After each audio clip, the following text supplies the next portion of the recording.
exact assignment, but I ended up turning my assignment into a poem, right? And on the day we turned it in, she said, "Is anyone willing to read theirs out loud?" And I was never one to shy away from the spotlight, so I'm like, "Hey, I'll read mine." So I went to the front of the class, and she went to the back of the class to allow me the floor, and I read my poem. But just when I finished reading my poem, the bell rang. So I went back to my desk to get my books, and so I could head to the next class. But as I'm walking out, some of the students asked me, "Did I see Mrs. Mahoney in the back?" I'm like, "Nah, I ain't see her. My head was down reading my poem. I was trying to focus."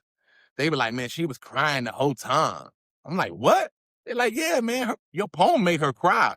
I'm thinking, dog, ain't no way. Ain't no way. She thought my poem was really that good. She had her brother feeling like I was William Shakespeare out there, like to be or not to be. That is the question. You feel me?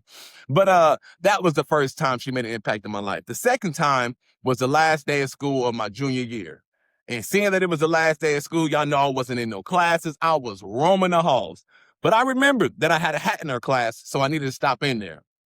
And at that time, she didn't have a class going on, so we sparked up a conversation. And out of nowhere, y'all, I'm talking about out of nowhere, she just started crying. Now, I didn't see the first time when my classmate said that she cried over my poem, but I for sure seen it this time, and those tears was real. She stopped crying for a bit, and she told me that I had so much potential, and she didn't understand why I was doing what I was doing. She alluded to the fact that she knew, and most of the school staff knew, that I was a street pharmacist, and they had been watching me, but she did not want my life going down that path. I listened to her, and I told her that I appreciated her kind words. And that was the very last time we ever seen or talked to each other.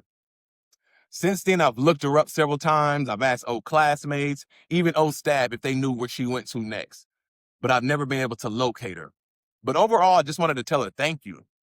Like, thank you for looking past the dumb things I did at that age and still seeing the potential in me. Thank you for making me feel like I was the best thing since sliced bread with my poem. And most of all, thank you just for caring. I don't remember all the English lessons she gave us. Heck, I don't even remember her first name. But I do remember how she treated me, and I do remember that she cared, right? And so my message to teachers is some of you may be underpaid, and some of you may be even overwhelmed at times, but just know you are making a difference in your student's life.